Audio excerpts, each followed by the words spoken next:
Hi dears, Assalamu alaikum. Welcome to Ask Tamil. நான் உங்க sairashiq.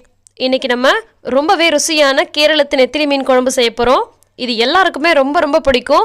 தேன் போல ரொம்ப சூப்பரா இருக்கும் இந்த குழம்பு. எப்படி செய்யறதுன்னு பார்க்கலாம் வாங்க. ஃபர்ஸ்ட் குழம்பு தாளிக்கிறதுக்கு தேவையானதெல்லாம் ரெடி பண்ணி வச்சுக்கலாம். வெங்காயம் கட் பண்ணி வச்சிருக்கேன். கொஞ்சமா இஞ்சியும் கொஞ்சமா பூண்டு நல்லா பொடியா கட் பண்ணி வச்சிருக்கேன். கறிவேப்பிலை கொஞ்சம் எடுத்து வச்சிருக்கேன். அடுத்து கொஞ்சமா புளி எடுத்து சுடுதண்ணில ஊற வச்சிருக்கேன். கொடம்புளி இருந்துச்சுனா அதை சேர்த்துக்கோங்க. அடுத்து குழம்புக்கு தேவையான மசாலா எடுத்து வச்சிடலாம். ஒரு பவுலில் 1 டேபிள் ஸ்பூன் அல்லது 3/4 டேபிள் ஸ்பூன் அளவுக்கு மிளகாய் பொடி சேர்த்துருக்கேன். கூடவே 1 டேபிள் ஸ்பூன் அளவுக்கு மல்லிப்பொடி சேர்த்துருக்கேன். கொஞ்சம் போல் மஞ்சத்தூள் சேர்த்துக்கலாம். மஞ்சத்தூள் அதிகமாக சேர்க்கக்கூடாது, ரொம்ப கம்மியான அளவுக்கு சேர்த்துக்கோங்க.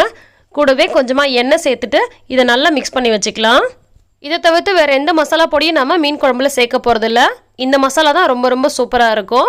நல்லா இந்த மாதிரி மிக்ஸ் பண்ணிவிட்டு இது ஒரு ஓரமாக வச்சிடலாம். அடுத்து நம்ம குழம்பு தாளிக்க ஆரம்பிச்சிடலாம். கடாய் அடுப்பில் வச்சுட்டு தேவையான அளவுக்கு நல்லெண்ணெயோ அல்லது தேங்காய் எண்ணெயோ சேர்த்துக்கோங்க. எண்ணெய் நல்லா சூடானதும் 1/2 டீஸ்பூன் அளவுக்கு கடுகு சேர்த்துட்டு கடுகு பொரிஞ்சு வரட்டும். கடுகு பொரிஞ்சு வந்ததும் 1/4 டீஸ்பூன் அளவுக்கு வெந்தயம் சேர்த்துக்கலாம்.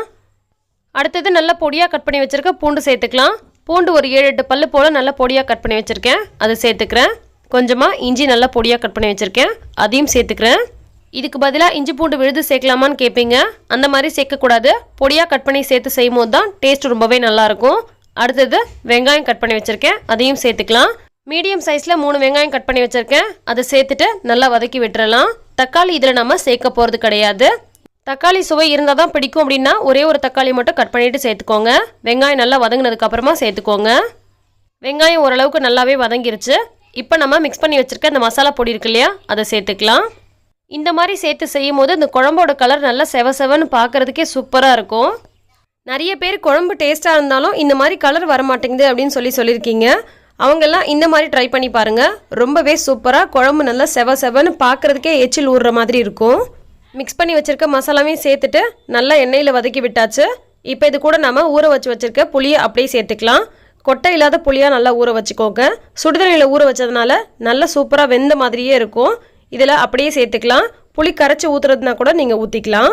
இது கூட தேவையான அளவுக்கு தண்ணி சேர்த்துட்டு தேவையான அளவுக்கு உப்பு சேர்த்துக்கோங்க. உப்பு பத்தலைன்னா கடைசியாக சேர்த்துக்கோங்க. இப்போ இது எல்லாத்தையும் நல்லா ஒரு முறை கலந்து விட்டுட்டு இதை நம்ம மூடி போட்டு கொஞ்சம் நேரத்துக்கு கொதிக்க விட போகிறோம்.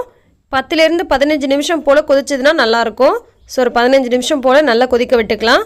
குழம்பு எந்த பக்குவத்துக்கு தேவையோ அதை விட கொஞ்சம் கூடுதலாக தண்ணி ஊற்றிட்டிங்கன்னா சரியாக இருக்கும். இப்போ பார்த்தீங்கன்னா நல்லா ஒரு 15 நிமிஷம் போல் கொதிச்சு வந்துருச்சு. இப்போ ஓப்பன் பண்ணிவிட்டு ஒரு முறை நல்லா கலந்து விட்டுக்கலாம். குழம்பு இந்த பக்கத்துக்கு சரியாக இருக்கும் அப்படின்னு சொன்னால் நீங்கள் இப்போவே மீனை போட்டுக்கலாம். அல்லது உங்களுக்கு இன்னும் கொஞ்சம் குழம்பு கெட்டியாக வேணும் அப்படின்னு சொன்னால் இன்னும் கொஞ்சம் நேரத்துக்கு கொதிக்க விட்டுட்டு அதுக்கப்புறமா மீனை சேர்த்துக்கலாம். இப்போ நல்லா சுத்தமாக க்ளீன் பண்ணி வச்சுருக்க நெத்திலி மீன் 1/4 கிலோ அளவு எடுத்திருக்கேன். இதை அப்படியே நம்ம குழம்புல சேர்த்துட்டு இந்த மாதிரி லைட்டாக அழுத்தி விட்டுக்கோங்க. மீனெல்லாம் அந்த குழம்புக்குள்ளே இருக்கிற மாதிரி பார்த்துக்கோங்க. அப்போ தான் எல்லா பக்கமும் கரெக்டாக வெந்து வரும். இப்போ நம்ம ஒரு மூடி போட்டுட்டு ஒரு 3 நிமிஷம் போல் சிம்மில் வச்சு வேக விட்டுக்கலாம். நெத்திலி மீன் ரொம்ப சீக்கிரமாகவே வெந்துடும். ஸோ ரொம்ப நேரத்துக்கு கொதிக்க விடாதீங்க, அப்புறம் மீன் உடைய ஆரம்பிச்சிடும். 3 நிமிஷத்துக்கு அப்புறமா ஓப்பன் பண்ணி பார்க்கலாம். மீன் நல்லா சூப்பராக வெந்து வந்திருக்கு. நல்லா வெந்துடுச்சுன்னா லைட்டாக அந்த மாதிரி மீன் மிதக்கிற மாதிரி இருக்கும். அதை பார்த்தாலே நமக்கு நல்லா வெந்துடுச்சுன்னு தெரிஞ்சுக்கலாம். இந்த மீன் குழம்பு ரொம்ப டேஸ்ட்டாக இருக்கும். கண்டிப்பாக ட்ரை பண்ணி பார்த்துட்டு எப்படி வந்துச்சுன்னு கமெண்ட் பண்ணுங்கள். நன்றி.